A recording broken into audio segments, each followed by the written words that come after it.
All right. Sound check. You can hear me? Yep, I can hear you good. Cool. Point that mic a little bit more at your mouth. How's it sound? That sounds good. Okay. All right. Let's just make sure. Okay, there we go. We're live. All right. Welcome to Toxic Airwaves. Got a quick clip to play on maximalism. Okay. Bitcoin toxicity is important.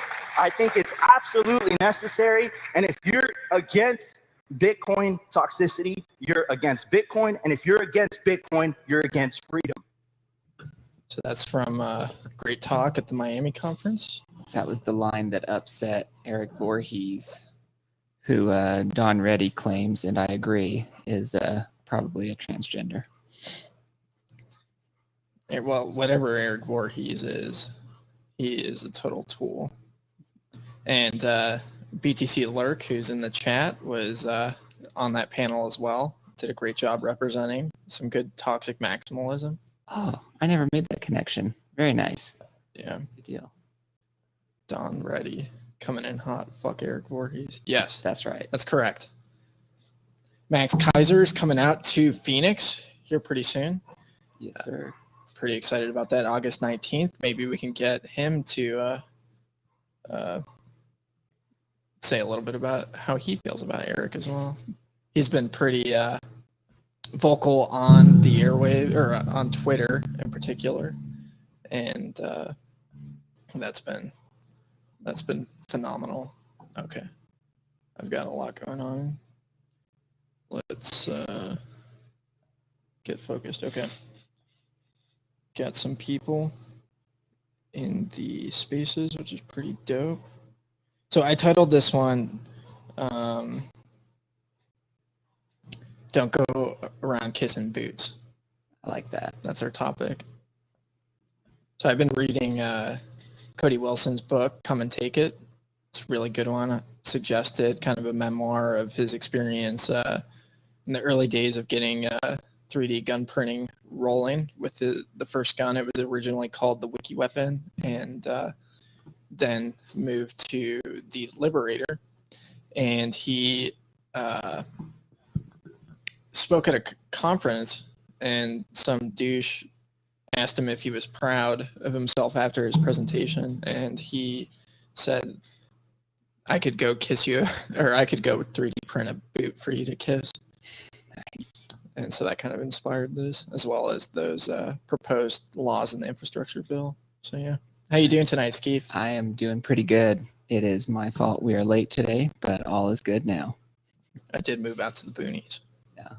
I was going to be on time, and then I remembered I forgot something at home that I had to do, so I'd run back. But all good to go now. We were waiting for you. Oh, and there's Are we going here. shirtless? Oh. Yes, you can submit a refund request to... Oh, we're not going shirtless. I probably won't. Lurk likes the new camera angle. Yes, we are. Alex got a new studio set up. Good to go. Yeah, I'm pretty stoked. I'm gonna be start hosting people here pretty soon. Hopefully. Yeah. So, anyways, let's get into it. So, I think the first topic in order is this new crypto Bitcoin stuff. Crypto is a banned word on this podcast. A Bitcoin law that is looking to come into place if they pass this infrastructure bill. And so we saw a lot of people freaking out on Twitter about it. That's what I was going to say, with the broader topic being a bunch of Bitcoiners being extremely disappointing. Because I forget when it started, but I recently got banned again. But before I got banned, people were, call your congressman, call your senator, whatever. Here's the number. These senators are on the fence. Call them, send them an email. I was like, what the fuck is this noise? Like, I don't know. It really caught me off guard, because I did not expect Bitcoiners to be the type that that concern themselves with what the terrorists are up to lately. Yeah. But that was, I don't know. So that was strange. And then just like a lot of people that I saw that out of was didn't expect it, but yeah, okay. Don Reddy's on the same page, but it was, yeah, I don't know. Like I tweeted out something to the effect of, like basically because I was legitimately confused by it. I didn't expect it. I didn't understand why people were doing that, because I've always taken the approach of I want to put, whatever kind of energy like that, getting upset at Washington, D.C. or, like I said, I make a point to as often as possible call them terrorists instead of politicians, because I think accurate language is important. And yeah, I was just confused, like watching all these people, like I said, call your congressman, call your senator, blah, blah, blah. And I don't know. I've always put that energy into figuring out how to build and develop tools that make them irrelevant. And that's the move that I think is important. And I don't know. Yeah, it was just disappointing to see. Yeah, a bunch of weak bitches talking about that kind of stuff. It didn't make sense, but I agree. We were talking at the Bitcoin meetup last week about this, and some people bring up some legitimate points of like they have families and kids and have a lot to lose, but at the same time, I feel like the government has declared war on us a long time ago. The printing, the lockdowns, the taxation, all of this stuff, they want to make things as difficult and extract as much as they can off of us. And they are totally running the system into the ground. It's just disgusting. Like they're having open talks about debt defaults. And that is the inevitability of this financial system, is we're going to see that, and we're going to see a complete breakdown of it. And there are some of us that are trying to do what is, logical and completely reject the premise that they have any responsibility or authority over us in the issuance of money and elsewhere. And they're trying to, make it as difficult to get out of that. And I'm not going to stand for it. And I don't think a lot of people are going to stand for it. And we have to realize, like, they hate us, and this is serious, and this is war, Yeah. And like we were talking about Friday, we had the pleasure of going to a wonderful barbecue up in Phoenix on Friday. A bunch of Arizona Bitcoiners. That was super fun. But I started talking about how awesome the barbecue was, and I forgot what I was going to say. I don't remember. It was great. It was an awesome barbecue, but lots of meat. Yeah, it was just, I don't know. Yeah, I don't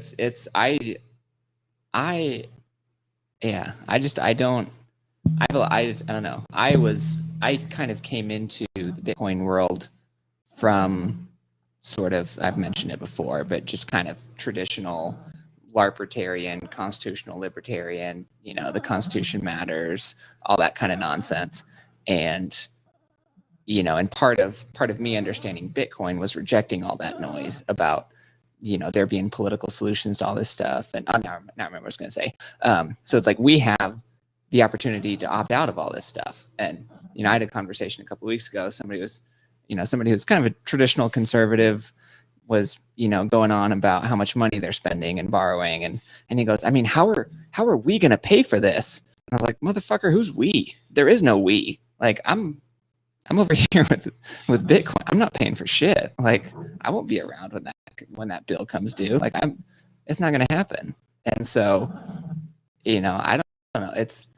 That's I think a huge aspect of Bitcoin being fuck you money is, when they say, oh, we signed up for this, so we need to pay for this, you can say, hey, go fuck yourself, and mean it, and not just be upset about it. Like, Ben Shapiro and all these other cucks. Like, I get so, I don't know. I don't understand. Like, they're like, can you believe what the liberals are doing? And it's like, yeah, dude, they haven't changed their narrative in over 100 years. There's been no new developments. Nothing's new. Trump didn't change anything one way or the other. Like, it's the exact same plot. We've had the exact same policy since the end of same foreign policy since the end of World War II. Like, none of the stuff that matters has changed at all. And it's not going to change, unless we opt out and stop funding our own oppression by participating in all that noise. Yeah, 100%. I mean, it's ridiculous. It's just absolutely ridiculous. Like when you understand just even the basics of what this monetary system is and how much they're stealing from you and harming the people that are most vulnerable in our society, like there is no room to play nice with these guys. You know, like they're just talking like they're raising taxes after they devalued everybody's money. Yeah. And they shut everybody down, killed tons of small businesses. And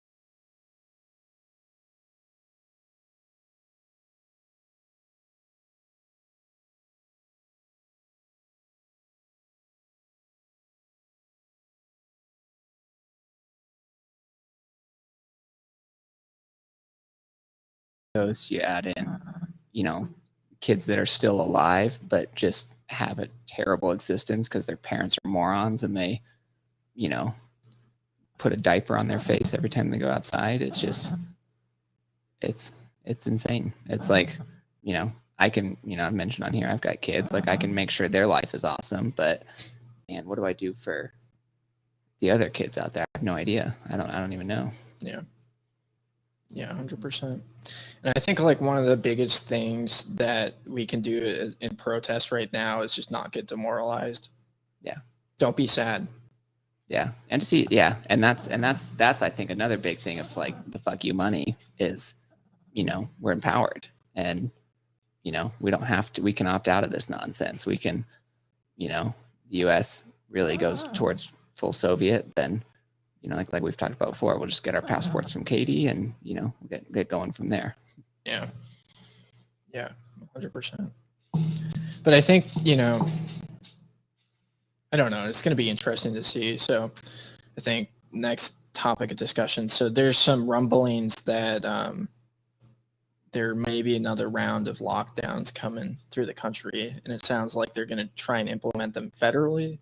Doug Ducey said he's not going to have any of it, which I think was a positive thing. But then again, you know, he's a politician and you can't really trust anything he says. Yeah. And he already locked us down to in a very limited way, but okay. I'm going to take that back. He locked us down in a limited way comparatively to the more totalitarian states, but it was still a totalitarian action that was incredibly disruptive. Don says Periscope is shit. So if you're having trouble, try YouTube. Yeah. Looks like YouTube's working pretty good. We're on YouTube and Twitch. Yeah. I was, last night, I was hanging out with a neighbor of mine who's she's probably 60 something. And she owns like a bunch of properties around here. But one of them is this restaurant.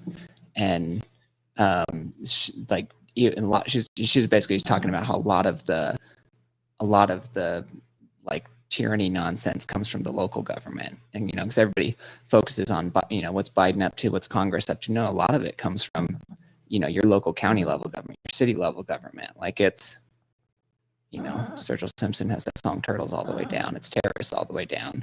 And it's, you know, it's just like one of the specific rules that Tucson did was they said if you're going to have food trucks during COVID, they have to be 100 feet apart. And it's just like random stuff. And they had people out there with tape measures measuring how far apart food trucks were and just all kinds of bullshit. The Pima County Health Department is horrendous. Yeah. These people, I don't know, like, I mean, they're not good intentioned. Yeah. That's what I'll say.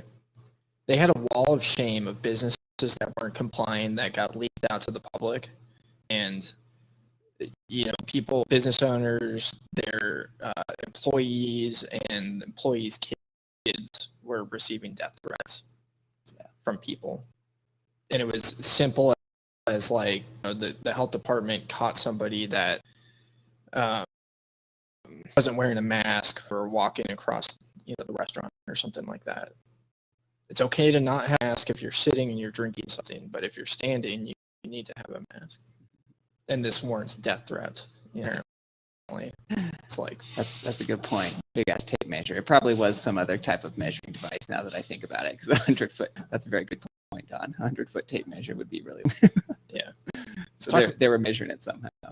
So Young Lark brought up a good point. So Paragon fucked up right now.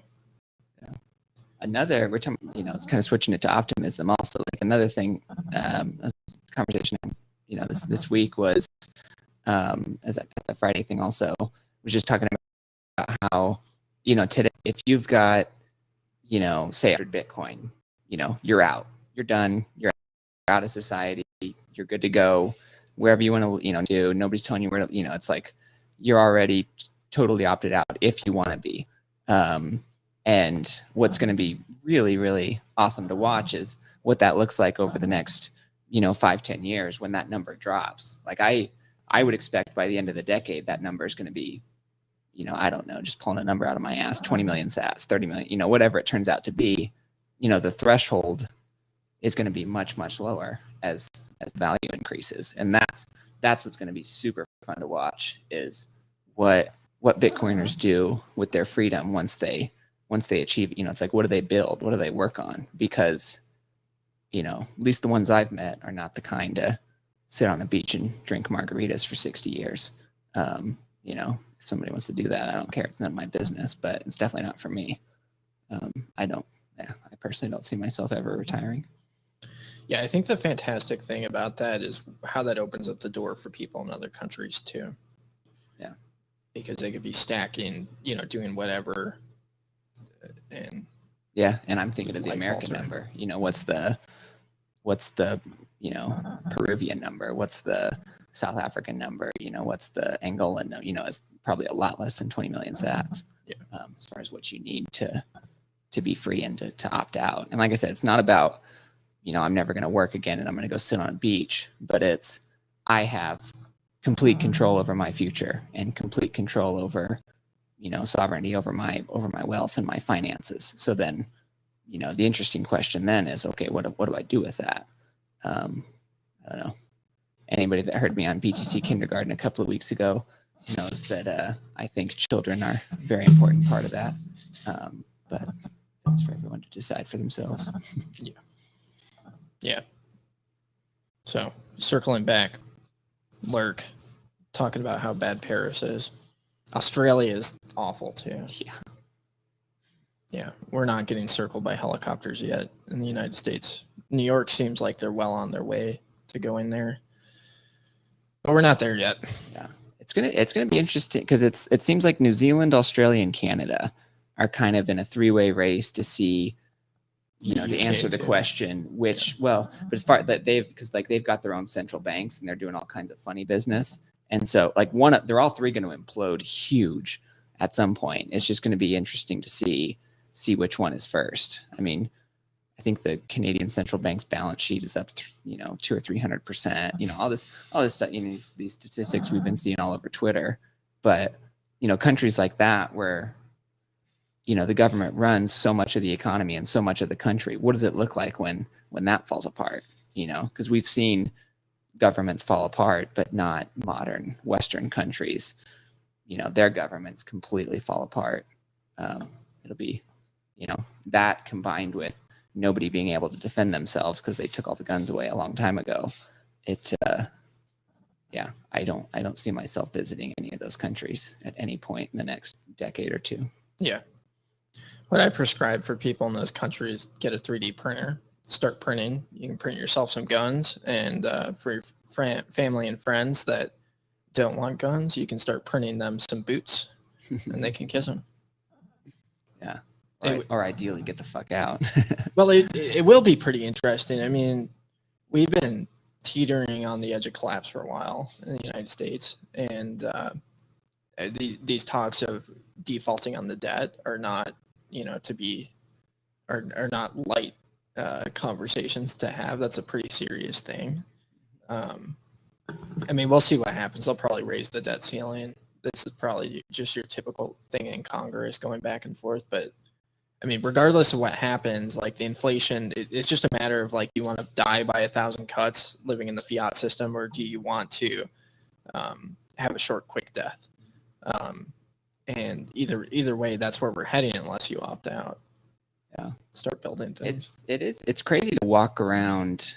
I do this. I like, unless I'm in a hurry, I pretty much walk everywhere.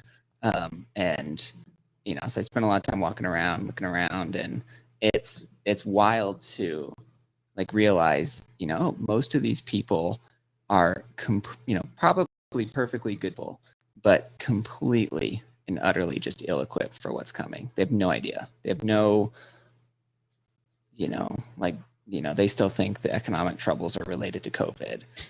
They, are all this central banking stuff that we're all aware of. It's nuts. Oh yeah, that's a good question from Don. Yeah. So Don asked, what do you guys think about all this drama surrounding the end of rent/foreclosure moratorium? It'll be interesting to see how it plays out. I was reading an estimate actually today that they're of basically how much is owed to landlords, and what I was reading, I can't remember what they based it on, but the number there was $20 billion in back rent to landlords, plus all these people, with the mortgages.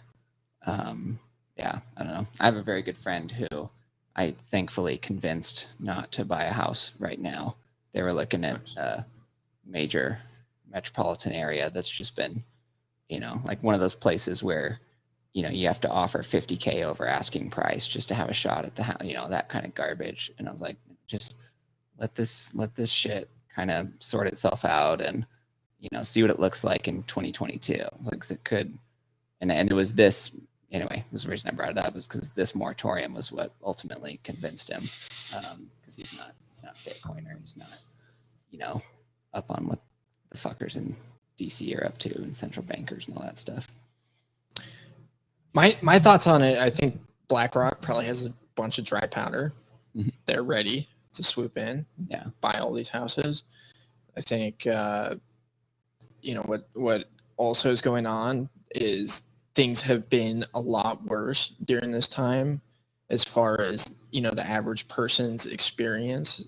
So, the news is not covering what's happening. I saw one point, 40% of people in Tucson were on the verge of losing their water, which is pretty crazy. From not paying the bill? From not being able to pay the bill. Jesus. And, we, in Tucson specifically, we already had, the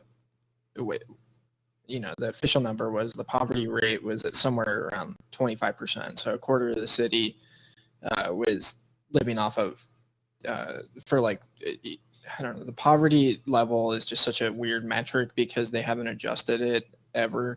And so for one person living alone, they would be making around like $12,500 a year or something like that. And I just cannot imagine living off of that much. Even, I don't know how much subsidized housing costs, but I think things have been a lot worse than what we're seeing.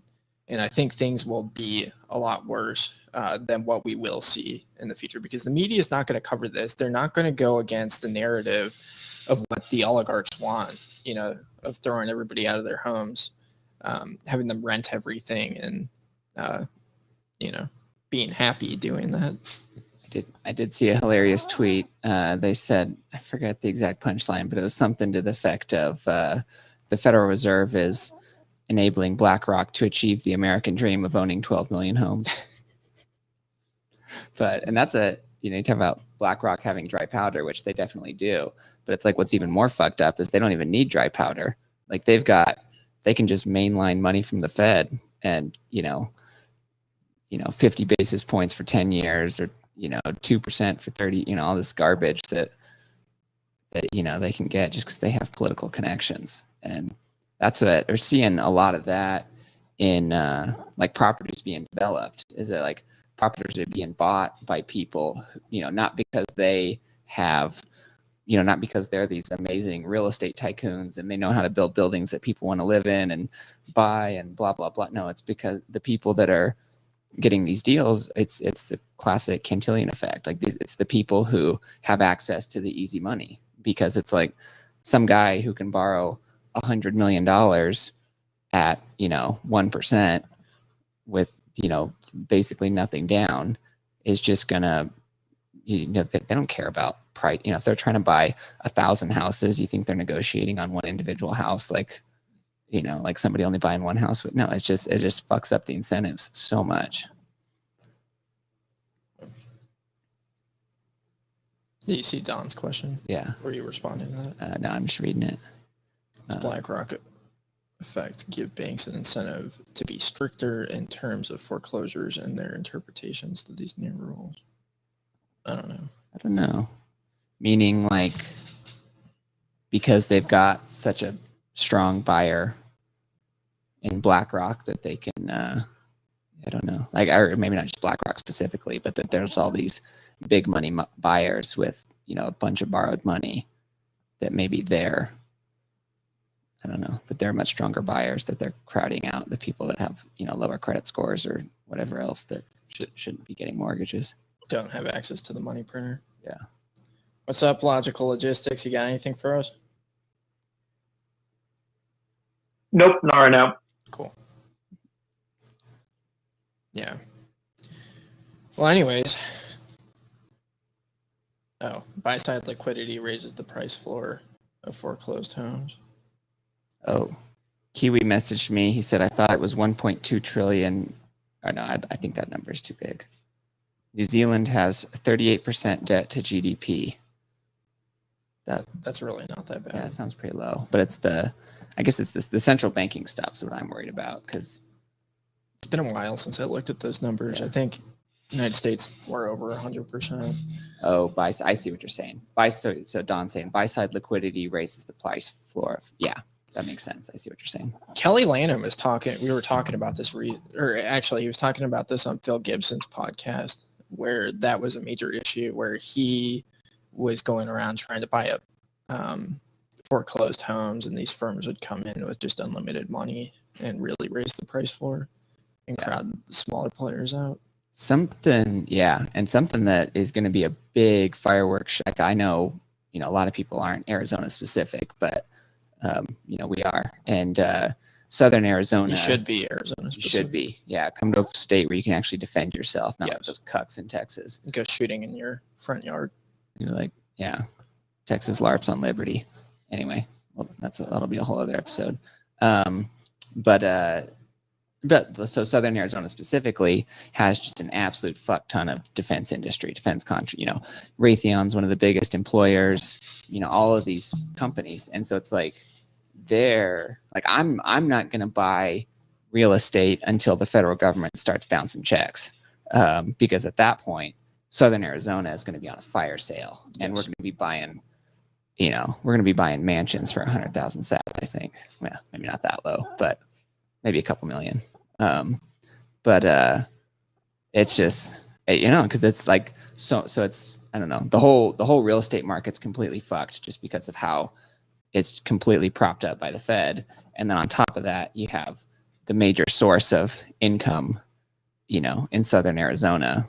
I don't know if it's the top, but it's definitely top 3 to 5 would It's be huge. the defense industry.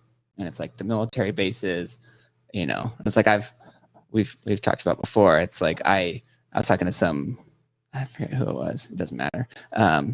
Looking at Zillow and talking about, I'm trying to find my Citadel on Zillow. And I was like, I don't spend a lot of time on Zillow. Like my Citadel is not on Zillow. Like my Citadel is currently classified and owned by the federal government. Yes. That's the kind of shit I'm going to buy.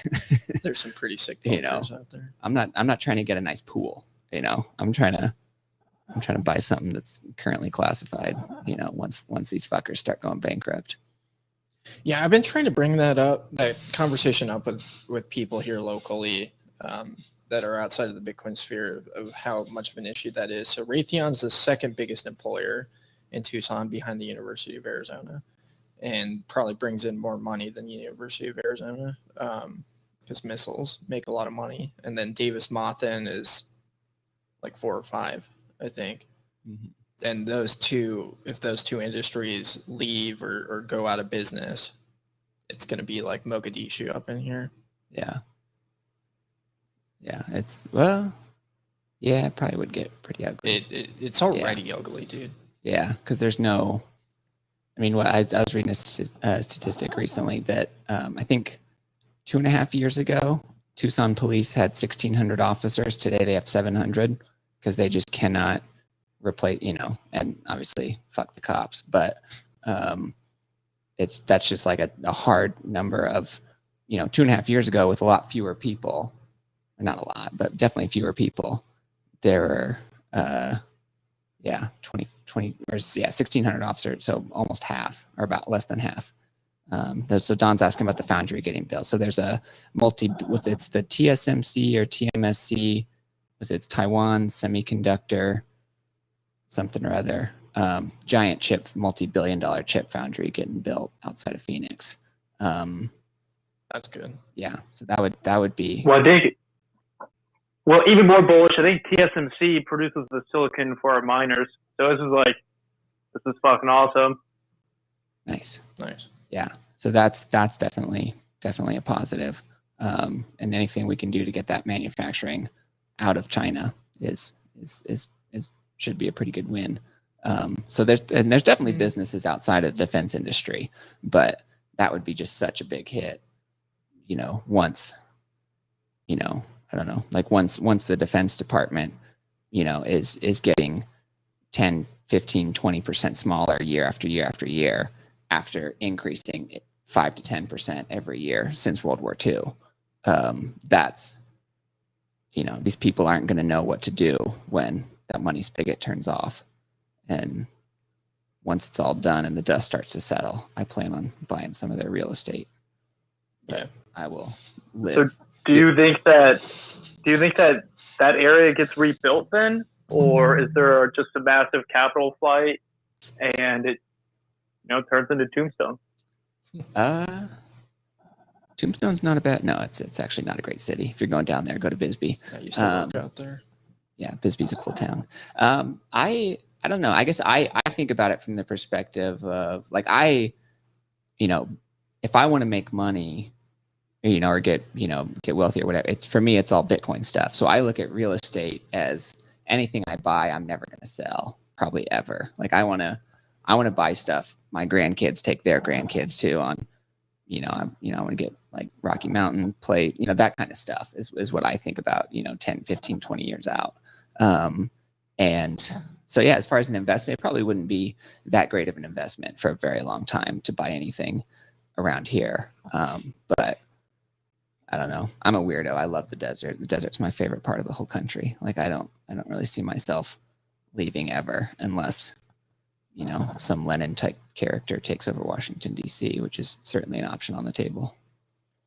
Yeah, I'm a little bit more bullish on Tucson because one of the things that I find pretty impressive is the cash economy that we have here and how close people are to Bitcoin. And I think that if we're able to transition people off of that, it's going to be a similar type situation of what happened in El Salvador, minus the legal tender laws of people. I mean, there's so many people that don't pay taxes out here, and there's so many people that don't like surveillance, and that's why they use cash. And I think that's huge. And these are people that have not they're not working in the defense industry. They're not working for, the state communist camps like the University of Arizona or the Tucson Unified School District. These are people that hustle, have real jobs, working in the heat, doing real things. And they're so close to Bitcoin. Yeah. And I get really, really excited about that because once they start inevitably using it, it's going to, I don't think it necessarily has to be this catastrophic, failure. And I have a lot of faith that people out here in particular, when the federal government, starts passing all these crazy laws, they're just going to be like, yeah, whatever. Like, yeah. Well, how many people are in a junked out trailer just out in the middle of the public land in northern Arizona or east of Tucson, west of Tucson? It's like that's one of the things, that I like so much about Arizona. I've talked about this before, so anybody's a regular listener, tell me to shut the fuck up. But it's like Arizona has such a baseline libertarian type culture, which I think is way more. And people's like, oh, it's red state versus blue state. No, Alabama's full of a bunch of conservatives. Texas is, Louisiana is, all over the South, like Georgia, like all these places are, at the end of the day, they're predominantly neocons. Like they're a bunch of George Bush style, I don't even know what these losers are. But Arizona has a really, really nice baseline. And I think Wyoming does too. I just don't know nearly as much about Wyoming. And I hear similar things about South Dakota also. But Arizona is the one that I'm familiar with. And this will be been here for a while. And that like baseline culture of, hey, how about you leave me the fuck alone and I go do whatever I want.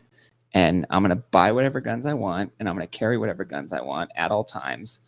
I probably, it's just, I like that a lot. And so if you've ever driven from Phoenix up to the Grand Canyon or something like that, look off either side of the interstate and you'll just see trailers just randomly out in the desert. And it's people totally off the books, totally, they don't even know what Bitcoin is. And they've been opted out for 20 years, and there's a lot of that. And it's, those are the OGs of opting out. I still have an address. So, I'm LARPing compared to them. And, but it's like what Bitcoin enables with that is going to be, I think it's going to be pretty interesting. Okay. Yeah, we have a lot of Young Lurch says, I need to start looking into homes in Arizona. Sounds bullish. Yes, Arizona is super bullish. Our liberals are more libertarian than your conservatives. But yeah, Indiana, Kentucky, Indy. I love Indiana. Mm-hmm. Spent a lot of time out there. They have the Indy 500. I'm a big fan of IndyCar. Nice. And they have a huge basketball scene out there. And they don't. Yeah. Kentucky, West Virginia, they're doing some cool things there. Yeah. And obviously in each of those states that I just shit on, there's pockets of what I'm talking about. But as far as, I don't know, like I bring up self-defense laws a lot, not because I'm a particular gun nut or anything like that, but just because that's one massive way that the state needs to get out of our way. It's just, not arresting us for defending ourselves. And Arizona, Alaska, Missouri, you could probably put New Hampshire in there. There's just a few, maybe 5 to 7 states that are out in front. Definitely not Texas. Yes, fuck Texas and Alabama. They are LARPers. I agree with you, Don. But there are just a few, maybe 5 to 7 states that are out there in front saying, if you live here, you can defend yourself and we're not going to fuck with you for trying to defend yourself.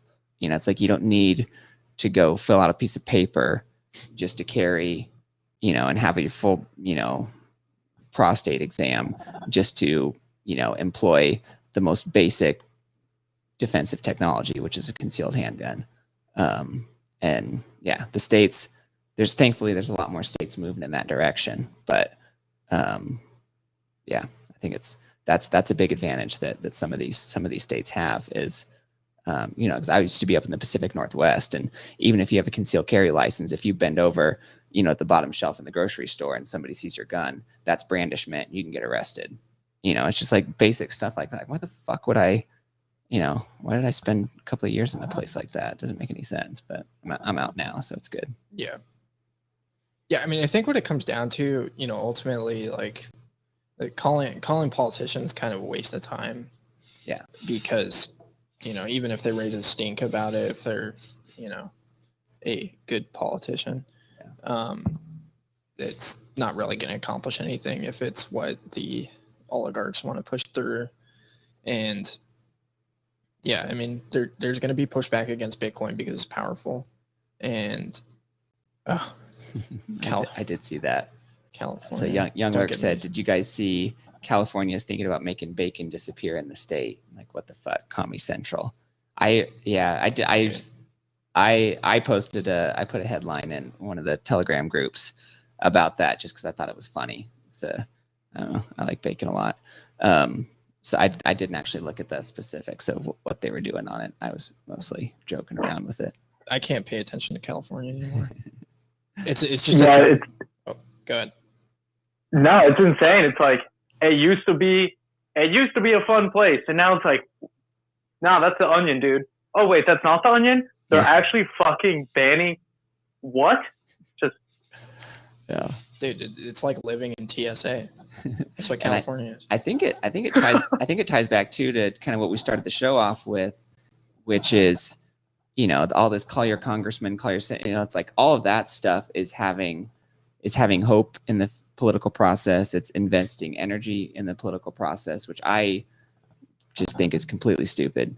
And then somebody might say, oh, well, you're talking about state governments and what do they allow or not allow? It's like, all I'm looking at is what, where can I live that the state is going to fuck with me the least? I have no hope of it, or no interest in trying to, make it better or redeem it or anything like that. I just want to be in a place where, I can protect myself, or all these just basic things. Yeah, it's as opposed to like all these other states where it's definitely not the case. Yeah. I fly this weekend. The TSAs, says Youngwerk, says the TSAs at the airport are a bunch of janitors as our protection. Yeah. And it's such, there's so many comedians have made jokes about this, but it's just such security theater. Mall cops are way more legitimate than TSA. I had a really fun TSA experience recently. I think I might have told you about this. I was going through TSA and, some, morbidly obese TSA agent was like, maybe 10 feet behind me. And, I had my mask barely over my mouth. And she goes, "Sir, pull your mask up." And I was like, yeah, no fucking way I'm acknowledging this lady. So I'm just standing there looking at the conveyor belt, waiting for my bag to come out. She goes, and so she yells it like 2 more times, like louder and louder each time. And then she comes up, she stands like 3 feet away from me and she yells it again. And I'm still like, I know for a fact she's talking to me and I don't give a shit. And so I'm just like staring at the thing. And she walks up and she taps me on the shoulder and she like screams, "Sir, she screams at me, "Put your mask on." And I was like, "What?" And she's getting so pissed off. And she's like, and so she yelled it again. I was like, "I cannot understand you," which is what I started doing to mask people, is telling them I can't understand them if their mask is on. And so she has to like pull her face mask down. And then she says that. I was like, "Oh, okay, I gotcha." So I pulled it up a little bit and then pulled it back down. And as I was walking away, she saw me again and got angry again. But it's just, I don't know, treating these people with the maximum amount of disrespect and disdain, I think is extremely important. Yeah. And just realizing that they don't really have any power if we we don't even have to collectively do it. We're going to collectively do it because it's so stupid that everybody's going to agree at the same time and just not follow through with it. Yeah. But just for you yourself, realizing that, these people are so ridiculous. They want to ban bacon and decide which gaming desktop that you get to use and tell you that you cannot protect yourself from them, tanking the currency and destroying your livelihood while just making you poor. And I think they like what they love is a lot like the really psychopathic ones, which is a good chunk of them, probably not the majority, but it's a lot of them. What they love is for you to get angry, and they love it's like, oh, I can make you angry and then I exert my power over you. Yep. What most of them cannot stand is absolutely blatant disrespect and mockery, which is what I always go with. Like, I laugh at them as much as possible. Because there are ways you can control them. Like that maneuver of I can't understand you with the mask on. I don't know what you're saying. They have to either walk away or take their mask off to talk to you, because they can keep screaming through their mask and you're like, I can't, one line that works too is it's like, "Sorry, I'm kind of hard of hearing and I need to read lips," like something like that, like bring a fake disability into it or something. There's just so much, I don't know. There's so much fun stuff you can do to fuck with them. And yeah, I don't know. It's kind of the optimistic take on it, but yeah, that is a funny one. That'll be a good one to use in the future. Their narrative is just falling flat on its face. Oh yeah. And so that coupled with how hard they're pushing, their totalitarianism, just like how naked and dumb it is, with how hard they're pushing, I think is a reason to feel really, really bullish now. The cathedral is burning, it's just absolutely burning in a raging inferno. Yeah. And it's beautiful to watch.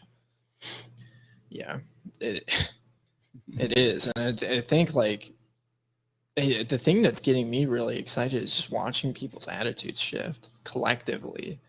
You know, a lot of the people that were out there, you know, getting their vaccines and being good and wearing the masks, you know, are really having a shift right now as they're telling me I have to get a third one. Yeah. Or they're telling me I have to wear a mask. I thought this was supposed to work. It Yeah. didn't work. Are you kidding me?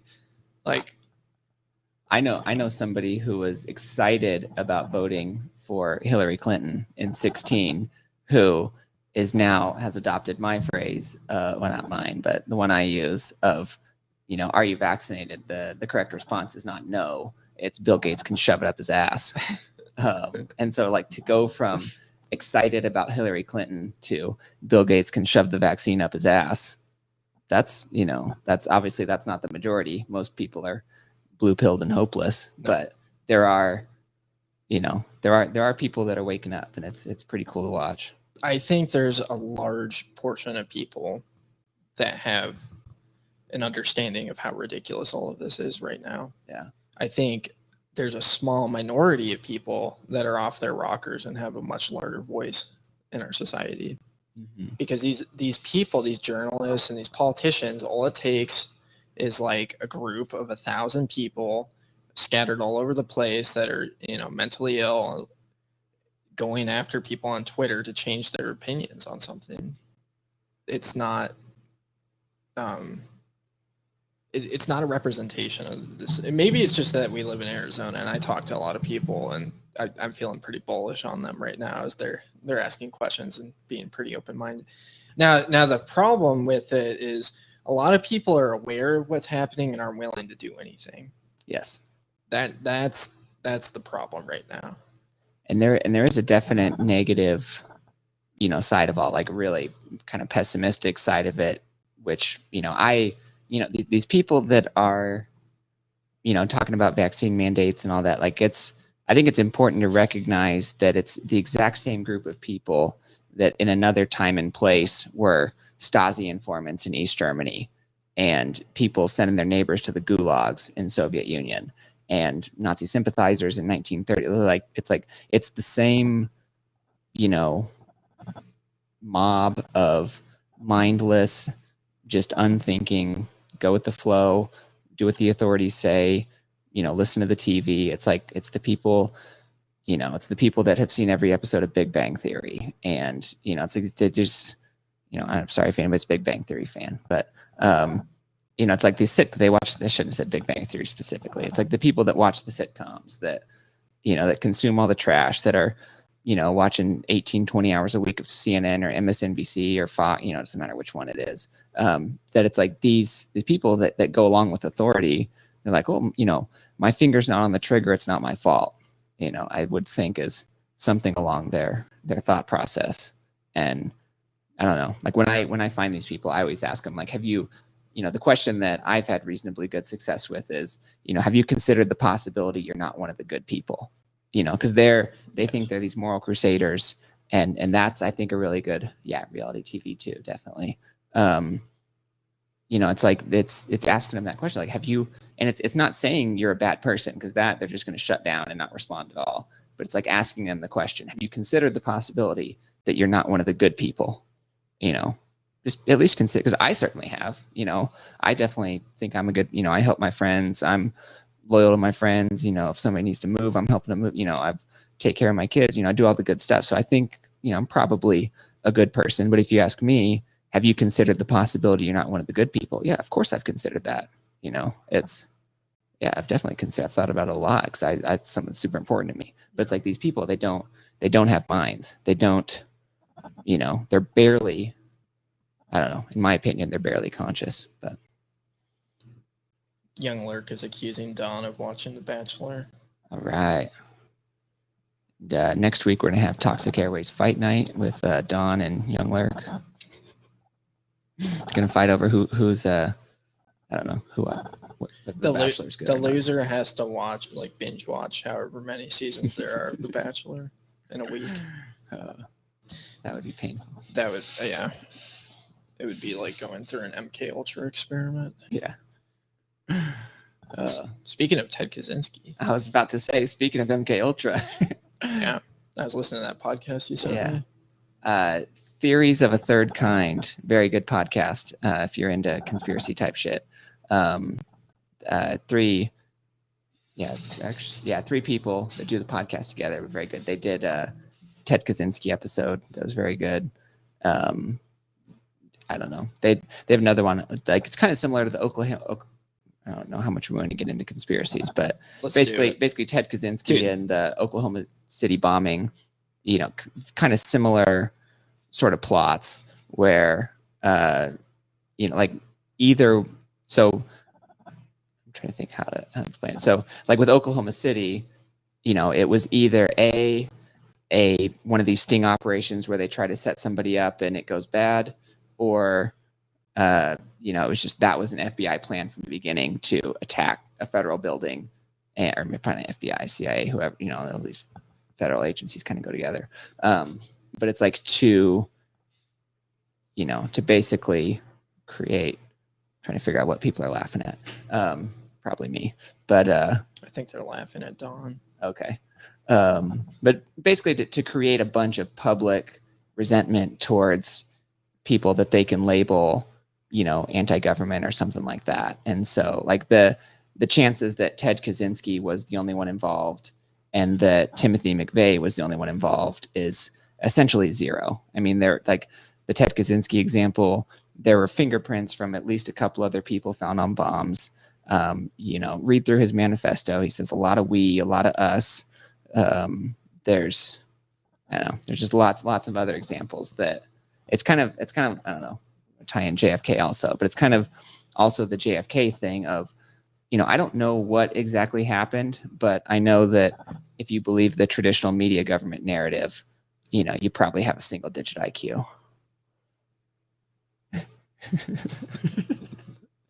That's fire, Don. We got Don is claiming that Lurk drinks warm milk and watches reruns of Pelosi speeches, that's quite the insult. Nice. Yeah. I mean, one of the really, really interesting things is, so you like look at people that were involved in MK Ultra. Yeah. Ted Kaczynski, Charles Manson, Right. Whitey Bulger. Are there any other? Jack Ruby, Jack Ruby. who cleaned up the JFK assassination. Yeah. Are there any other notable ones? Those, Those are pretty notable. I think, yeah, they're the main ones. And I mean, we just see this stuff happen. So there was plots to blow up airplanes to get us to go to war with Cuba. Mhm. I mean, in more recent times, you saw the Gretchen Whitmer, you know, incident where Yeah. all these, you know, like 6 people were arrested and 12 FBI informants or agents were involved in hatching this plot to kidnap her. These things, a lot of them are manufactured Yes. and they're used to, I mean, you just like look at all the stuff going on right now, like the cyber attacks. Yeah. And, you know, what else? I mean, And COVID. it's because they get there, and it's not I don't know, like some of it is, I don't like basically the way they acquire power and resources is by there being lots of turmoil, lots of uncertainty, lots of violence, and then them saying, we have the solution. You know, nobody asked the question, well, you know, how are you involved in creating the problem? But they say, oh, well, the FBI has the solution. Give them more money, give them more. And so a lot of it, you know, it doesn't have to be, you know, 6 lizard people under a mountain calling the shots. You know, a lot of it is systemic incentives of these just insanely corrupt psychopathic people. I mean, Randy Weaver in Ruby Ridge, another good example. You know, it's like they shot this guy's wife in the head. And then for several days after, I forget what her name was. I think it was Vicky. You know, so they shoot her in the head while she's holding a baby outside the cabin and aim, and not on accident. You know, they said she's there, take the shot, put a bullet in her head while she's holding a baby. And then for days afterwards, they're asking the kids that are still in the house, hey, how's your mom doing? What's she up to? Is she feeling okay? You know, it looked like she might have been sick. You know, it's like these are not, well-intentioned bureaucrats that, just following orders. We're like, no, a lot of them are absolutely psychopathic, evil human beings. And I think that's important. That's a big part of Know Your Enemy. A really good book this isn't specific necessarily, like super deep state specific, but a really good book to read is called, and don't buy it, DM me on Telegram. I'll give you the link to the free PDF. But it's called Rules for Radicals by a guy named Saul Alinsky. And I say don't buy it because you don't want a penny of your money going towards this motherfucker. But it's a very, very good book for understanding what these people are up to and what their tactics are. And so the book's called Rules for Radicals, and it goes through like their strategy of like how they,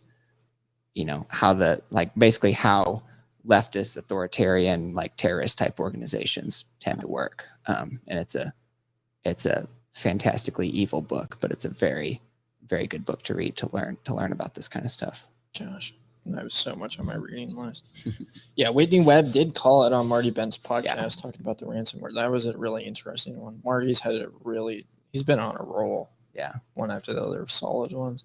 I'm a big fan of Whitney Webb, just to put that on the record.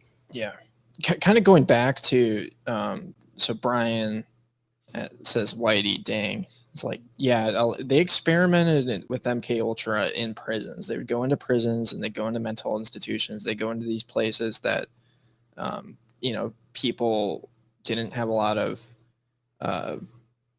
ability to like negotiate or informed consent of sorts. So they, doped up Whitey on, tons and tons of acid, just insane amount of acid, and then let him loose. Yeah. And there's very, very good reason to believe Charles Manson, that whole thing was a CIA mind control experiment. Probably. Of them experimenting with high doses of psychedelics and figuring out how do we control people? How do we trigger people? That's one of the Ted Kaczynski theories, because we'll link out to that podcast episode because it's good. But basically he super genius, graduated high school early, went to Harvard.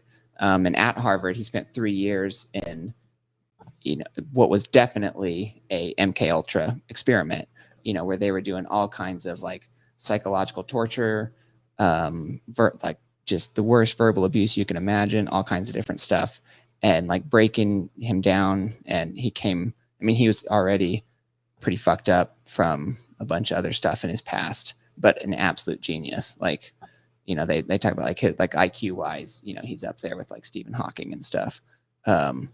And what they basically broke him down, and they had him as part of, the guy that was running this experiment was in the OSS, which is what became the CIA after World War II.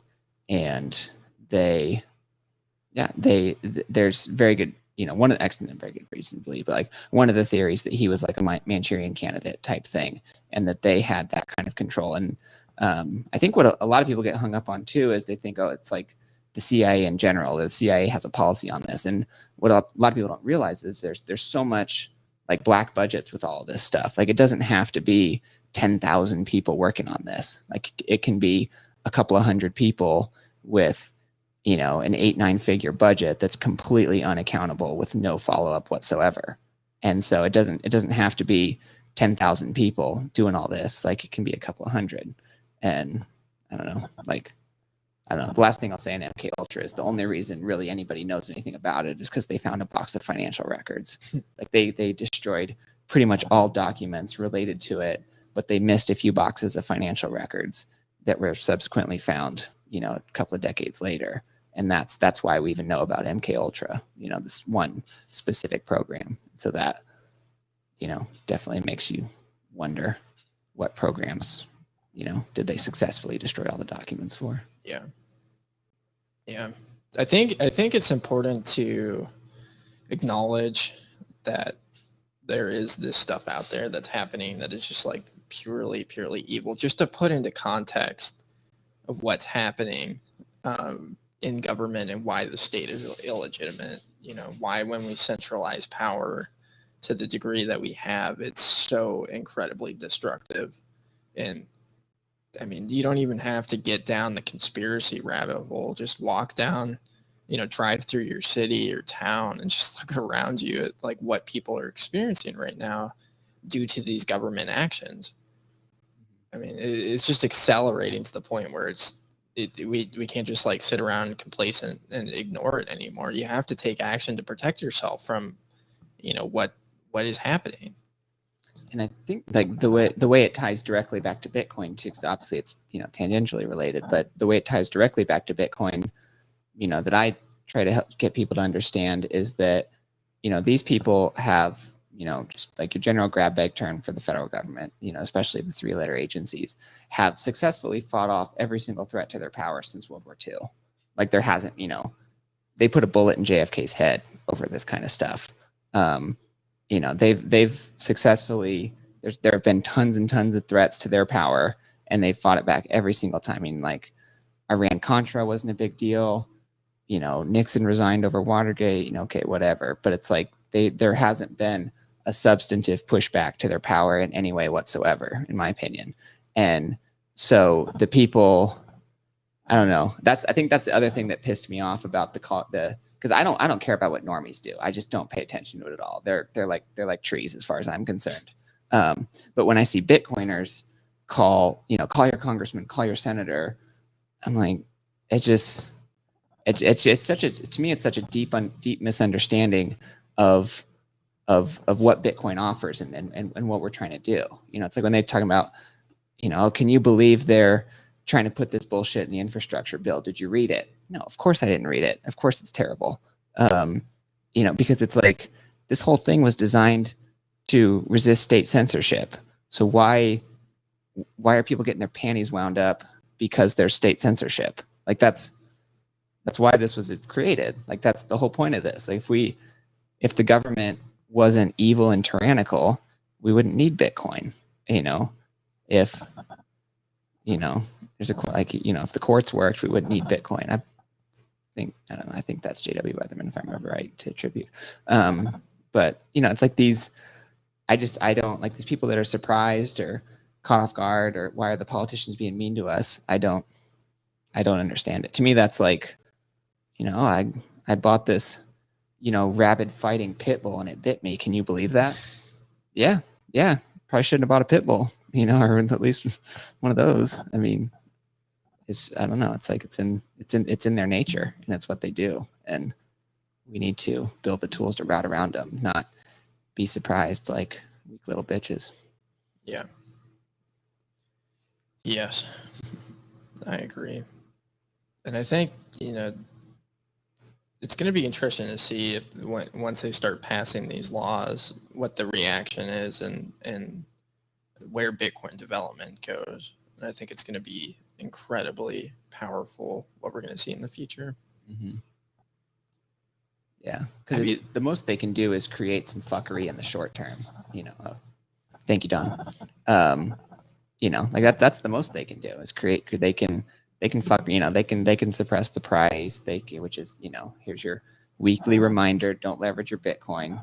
Leverage your credit score, fiat bullshit, all that. I don't care. Don't leverage your Bitcoin because that's going to be the number one way that these fuckers take it, I think. Yeah. And the price doesn't. Yeah. It's not the most important thing. Yeah. Like with your sats in cold storage, 6102 headline comes out and the price drops to 15K, whatever. I'm just making up numbers. That's you're like, oh my God, I never thought I'd see these prices again. Cool. But if you're leveraged up the ass and you just got liquidated, you just lost a significant percent of your stack, or maybe it went down some and you put in a bunch more to cover the margin, blah, blah, blah. And then it went down a whole bunch more and you lost everything. I mean, that kind of stuff can happen because it's, people say, oh, we already went through 55K down to 30K. It's like, no, it could be a lot worse than that, easily. But, oh yeah, that's a good question. See Lurk. I did see a bit. I have never used HODL HODL. No, I haven't either. I think lending platforms in general are a bit sketchy right now, and I don't really want to play. I mean, I think like just my standpoint of what I'm focused on right now is building on a circular economy. I think the lending stuff can come in the future. I think we need to get people holding Bitcoin, utilizing it, and doing it in a way that's sovereign. And that is incredibly innovative. It's incredibly innovative to prevent government theft of all your wealth. I think that's a huge, huge, monumental step forward, in the same way that the printing press was able to distribute information around the world, empowering the individual by helping them move in a sovereign direction. Those are equivalent to me. But I think like it's really, really difficult these days to know what's true, that kind of around the board. And I think they do that on purpose. They try and make it as confusing as possible. You know, we're seeing that with the vaccine and masks and all that bullshit. Like nobody knows what to think or what to do. And I think that's going to be directed at these Bitcoin companies. These, you know, Samurai Wallet had, you know, some weird stuff going on a while ago. Wasabi, you know, there'll be a lot of energy directed at companies like that promote some sort of sovereignty and help you to opt out. So you'll probably see that with, I mean, there's a potential for, you know, attacks to go at BISC, you know, all of these things. And I think, you know, ultimately it's a lot more difficult to attack a community of people that are interacting with each other in Bitcoin. If there's a lot of them out there, they might go and get one. But it's kind of like the whole Area 51 raid thing. They can't stop us all. So. Yeah. And it'll be, and it's a lot of it, you know, obviously having a gigantic, you know, the example I used earlier, if somebody's got 100 Bitcoin, you know, they're already out. But, you know, much more accessible ways to get there is, you know, income that's resistant to censorship, like income that's not location specific, ideally in Bitcoin, but doesn't necessarily have to be. You know, you could get it in fiat and convert it to Bitcoin or whatever, but like building up that kind of resiliency, you know, I would rather spend, you know, time on that than 1 second, you know, pretending like I give a shit what some terrorist thinks about the latest infrastructure bill. Yeah, that was hilarious. I saw that. Dorsey. Yeah. Elon was probably looking at that post, wondering if Wasabi had a money transmitter license. Yeah, I saw that. The Samurai people did not. I don't know. I don't know. I don't know. Dorsey, like, if he does something I like, you know, I say, oh, good, he did something I like. And if he does something I hate, I think, oh, there he goes again. You know, like I don't have super high hopes for that guy. I would take Don Reddy and Young Lurk over Jack Dorsey. Oh, no question. Yeah. But I think, yeah, this is just what we have to get ready for. Is there's going to be a lot of misinformation directed out there against us, and cold storage is great. I mean, yeah, that's my personal view. Is a person should live like a bum until they're out from under the government in one way or another. Like that's, I don't know. If you looked at my life from the outside, you'd think I was like a supervisor at McDonald's or something like that. Maybe, I don't know. Maybe you wouldn't, but I don't know. I think that, like, I don't know, not being distracted by the bullshit shiny toys, you know, and like, you know, nice shit, big houses, like all, like that's just more, I think, fiat brainwashing, just dog shit. And, you know, like if you've got, like I said, if you already, let's say somebody out there has, you know, the 100 coin to, you know, whatever, like they're rolling, you know, by all means, treat yourself. What do I care? It's none of my business what you do with your money. But there's going to be a lot of people who are going to, you know, buy the toys way too early and are going to, you know, come to the end of their life with significantly less than they had expected. And, you know, as we all know, as this goes along, it becomes way harder, not easier, to get Bitcoin. I mean, it's like, you know, we were at last March, you could buy it for $5,000, you know, and today it's 8 times that. You know, it's like certainly on the side of that continuing for the foreseeable future. And like the people that take their foot off the gas and, buy a yellow Corvette, or I don't know, get a stripper girlfriend or whatever it is that they're into, do that stuff once hyper Bitcoinization happens. Don't do it now. Yeah, I agree. I don't know. I guess I don't know how much stripper girlfriends are cost. Maybe you could get a good deal or something. I don't know. There was that strip club in Vegas that's accepting Lightning payments now. Okay. So if you are wanting to just compromise your future sovereignty, go to Vegas. But yeah, it's living like a bum isn't that bad. No, I'm a fan. I've somehow been able to do it with a girlfriend. She's kind of put up with it. I have to give her a pep talk every once in a while. It's like, all right, we're gonna buy, 3 underground bunkers in the future. No, we don't need a couch right now. We can wait on that. Like, we're not gonna get distracted by fucking granite countertops and pools, all this nonsense. Like, we're going for, like I said, buying shit that's currently classified. And that's, I don't know. I like stuff like, I don't know if I'll actually buy a classified bunker, but that's the kind of stuff I definitely would. Yeah. But it's like, I don't know if it'll end up happening, if I'll end up doing that or whatever, but it's like, that's the kind of stuff I put in my mind to, help me stay focused on where all this is going, because it's not going towards, some 10,000 square foot house in Scottsdale or, whatever it is other people think is, important. Don said he's holding out for 11 years for his stripper girlfriend. That's some time preference. If you hold out 11 more years, you're going to have at least a dozen stripper girlfriends. It'd be like John McAfee. Yeah. But just not the ending part. Yeah. The fun times in Belize McAfee. Yeah. Just don't do the hammock trick. God. Or do. I don't know. If you do, you'll be able to do whatever if you do, just don't tell me about it. Yeah. I think like we're in a time that is as serious, if not more than what was going on. Well, yeah, what was going on in Nazi Germany, because we're seeing the absolute desolation of our communities. And I think, the attitude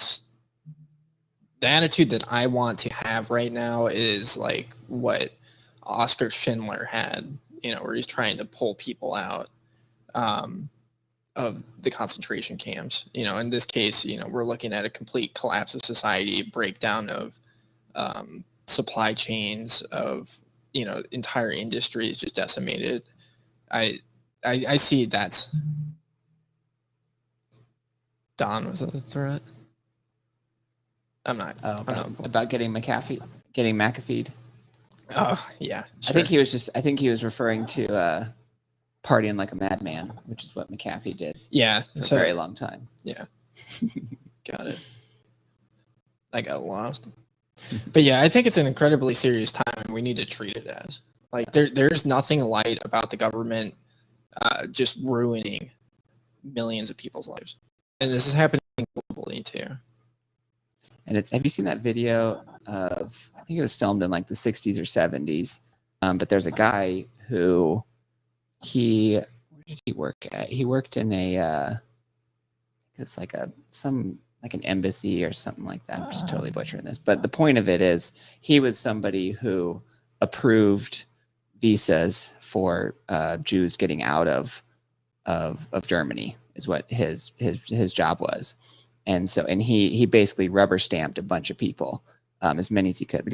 He was 18 hours a day stamping papers, trying to get as many people out as he could.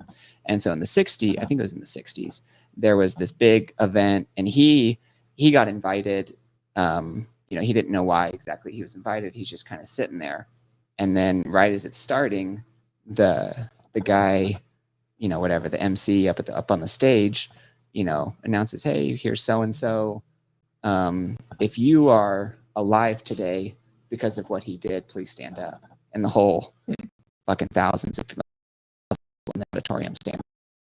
This guy stands up and it's like, people. They were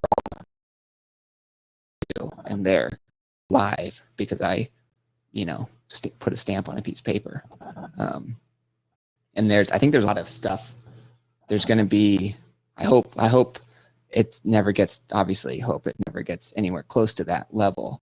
But I don't know, like that's, to me, like that's the kinds of things we need to be thinking about. Is like, how do we save people from what's going on? Like, how do we participate in, fuck the country, the government, whatever. Like, how do we participate in redeeming humanity from all this stuff? And that's, I don't know. I think that's the stuff that I love to see Bitcoiners work on, not like fucking Lambos and, who cares about that? It's like build giant families, it's like save people, that kind of stuff.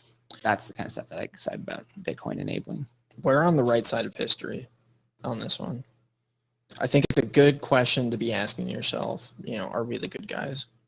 And I remember asking myself that after watching a Oliver Stone documentary on the Vietnam War and seeing, and it's like, I don't think, me and my conservative politics and, pro-military, pro-war, I don't think I'm the good guy right now. And yeah, we have some work to do. There's so many like examples of that, of like how fundamentally, like think about how evil the state has to be to put an 18-year-old, on a plane out to Vietnam. He hops off a helicopter and gets machine gunned down.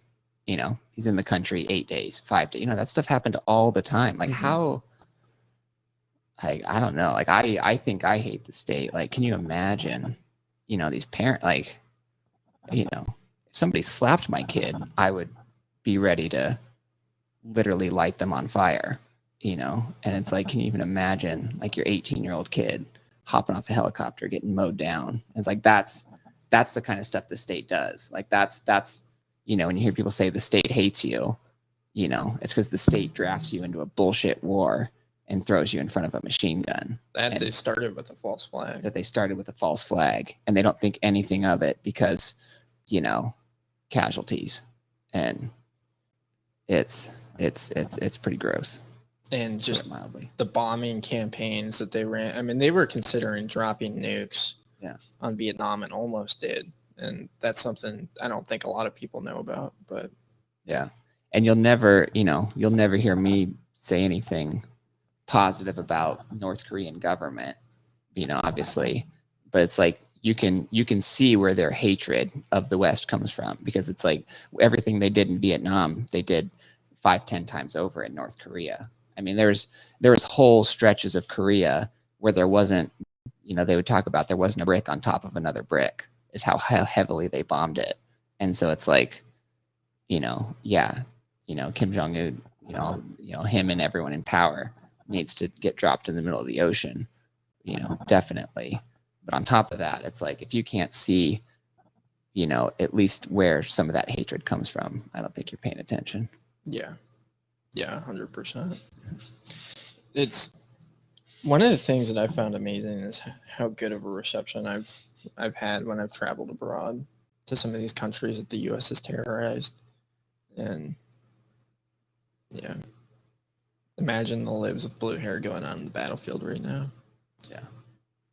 And yeah, but this is the thing that was happening in Vietnam. It's like people that join the military today are people that want to, and have the capacity to, for the most part. And if they don't, they wash out. But they were just drafting cannon fodder. Just normal people that had no desire or aspiration, to go and be in the military. I think one hugely positive development is think what a draft would look like today. I mean, how many people would dodge the draft? Fucking a lot.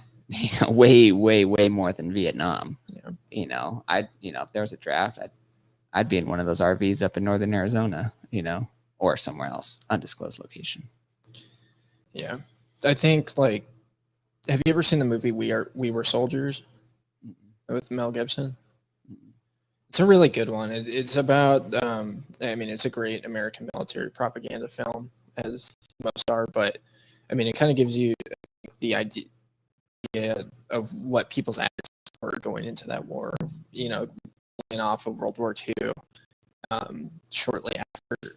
and really wanting to fight for freedom and fight for this great cause and fight to protect your families. And, communism is this huge threat, kind of like terrorism was. Don likes that movie.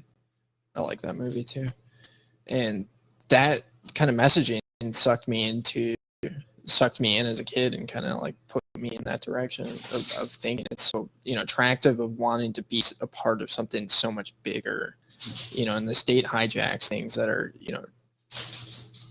so good, and does awful things with it. But yeah. And it gets a bunch of people that have no problem with each other to kill each other. Yeah, I mean, it's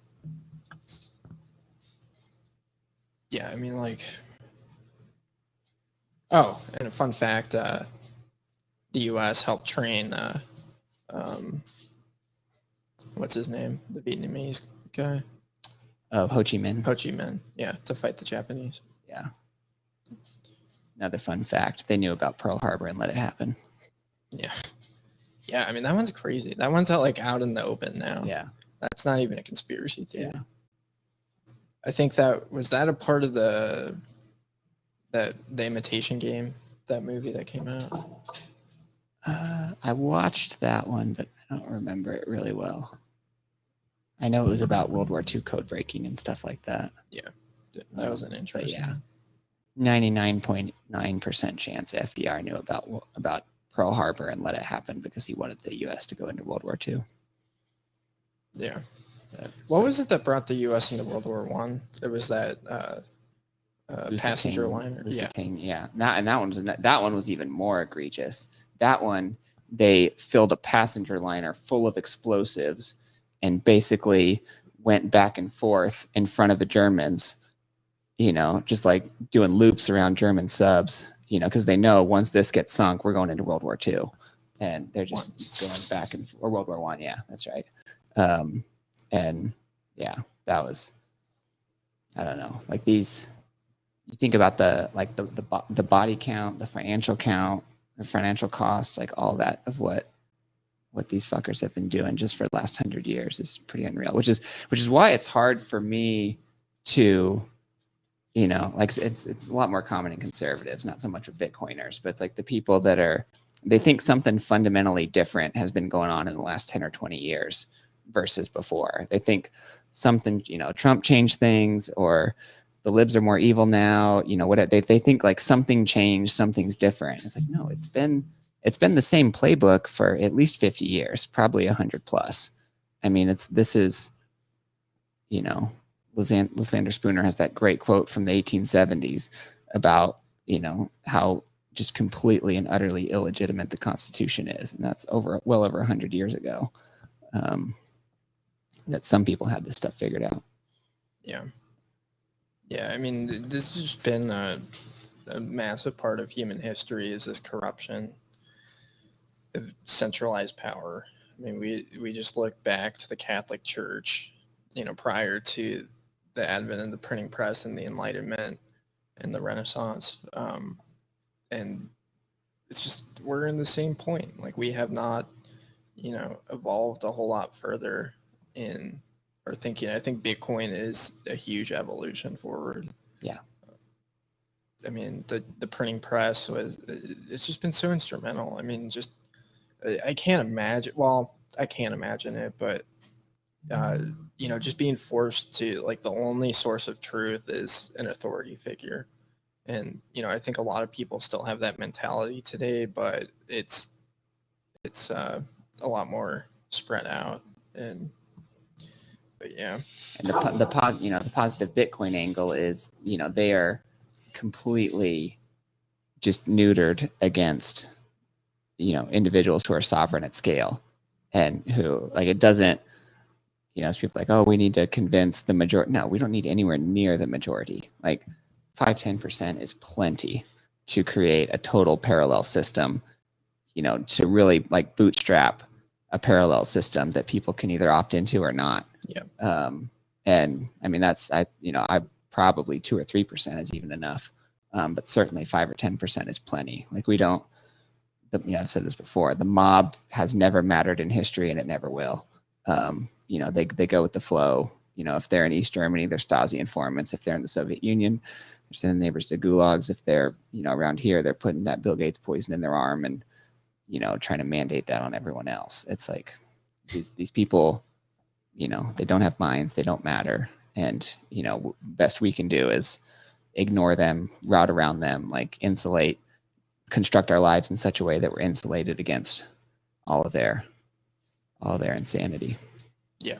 And we're gonna have fun. And that I don't have, certainly don't wish any harm on them. I just want to be left alone. Like I want them, you go do your thing, you go live in a communist hellhole, and I'll be wherever I am, enjoying my life and having a ton of fun, which is what I do. Speaking of which, how do we get the good Australians out? I know Stefan got out. Like, yeah, Australia is so remote. There's got to be a place we could just park a boat, right? Yeah. Yeah, we should work on that. Yeah. Well, I don't know. They got police helicopters going around and getting people that go out in the street. But I'm thinking, because a long time ago, I heard this statistic that there's parts of Australia that are so remote that if you were standing there and the space station went over, the closest human being to you would be on the space station, like 250 miles up or whatever, because there's whole 200 mile radius areas where there's just no people. Ted Kaczynski should have moved to Australia. Then. Yeah. Just would have taken longer for his packages to arrive. But well, he might not have ever built packages at that point. Yeah. I guess at that podcast, they were saying that his breaking point was when they built a road through his favorite nature place. Oh, really? Yeah.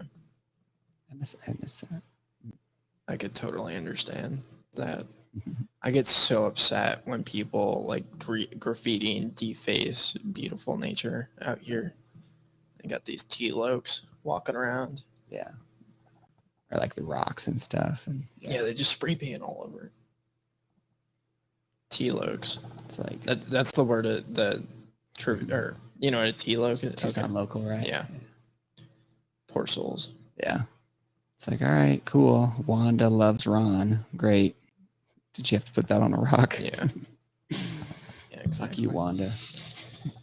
But yeah, kind of closing out, I think the fight is to stay positive and not get demoralized in the midst of all of this. It's really easy to take in all the awful stuff that's going on and just, kind of get depressed and want to curl up in a ball. But, we're winning this war. Yeah. We have and it's not close. That's the other thing. Yeah.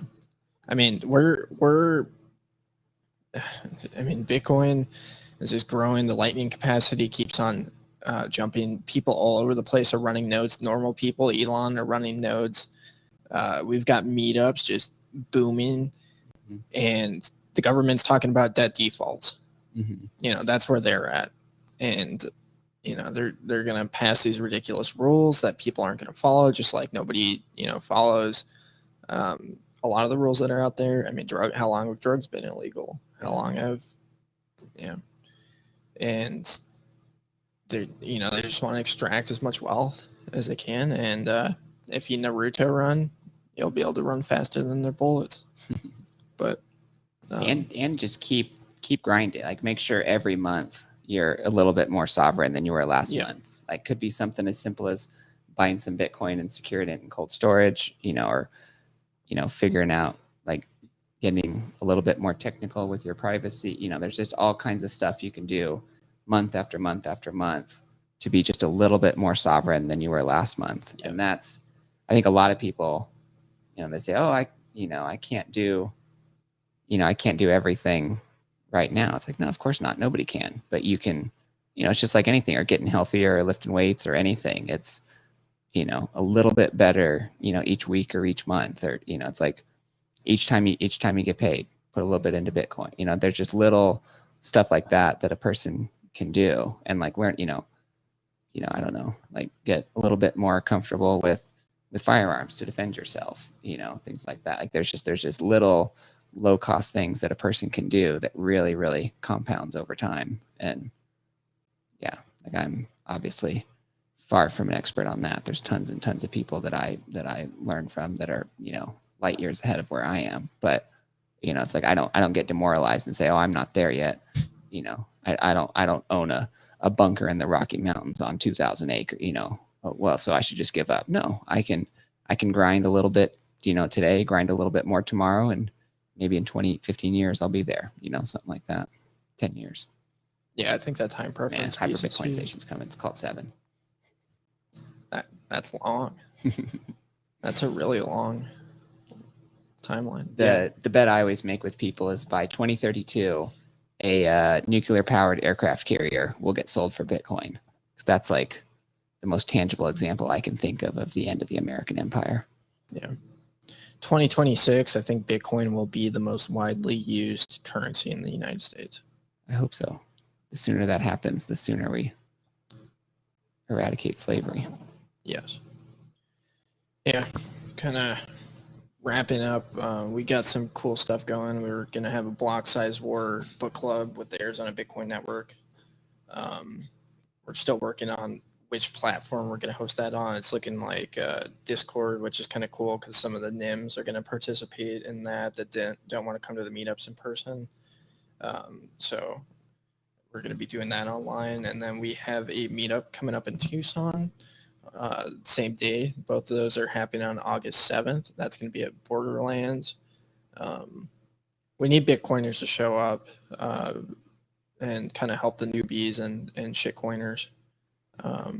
So we've had some pretty awesome people come in, which is good.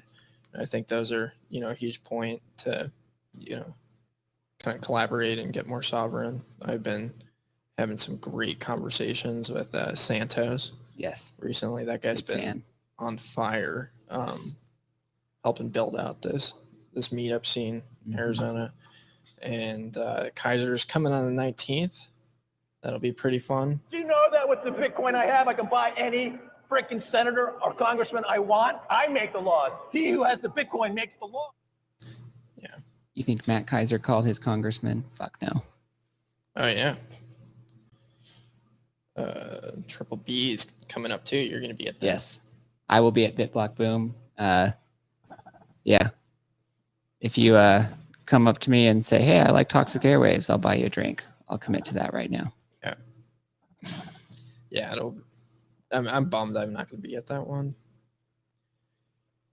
Miami's coming, or well, the Bitcoin 2022 is coming around the corner. I think that'll be pretty exciting. They're talking about where that's going to be.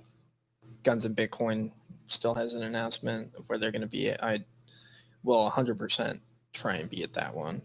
Yeah. That one's September, right? No, it's in the spring. In the spring. Okay. Unless they change the date. I was thinking there was some. Anyway, yeah, definitely. I went to the first Guns and Bitcoin, but I missed the last one. And yeah, huge fan of Guns and Bitcoin. Yeah, I mean, it's going to be so cool. I got to watch the first ever 3D gun printed world championship. Oh, nice. That was incredible. Cody Wilson was there. Ivan the Troll was there. The guys from Atlas Arms, a great crew from Arizona was there. Nice. Ragnar, Diverter, so many. Don's gonna be buying you drinks. We'll just have to take turns then, Don. You can't buy Skeef all the drinks because you got to save up for your future girlfriends. There you go. But yeah, you got anything in closing? Shout outs to anybody? Let's see. We had a great chat tonight. Yeah, I think that's good. Thank you guys. Yeah, nothing for me. Kelly Lanham was on Phil Gibson's podcast. If you guys check that out, he's a great Arizona Bitcoiner. He's been writing about Bitcoin and real estate and city planning and how Bitcoin's going to fix that up. It's going to get rid of the suburban sprawls that are just awful. He's gonna build a lot of citadels someday for sure. Yeah, he's going to help me fix up my bunker. But yeah, I think that's all we got. All right, you guys have a good night. Oops.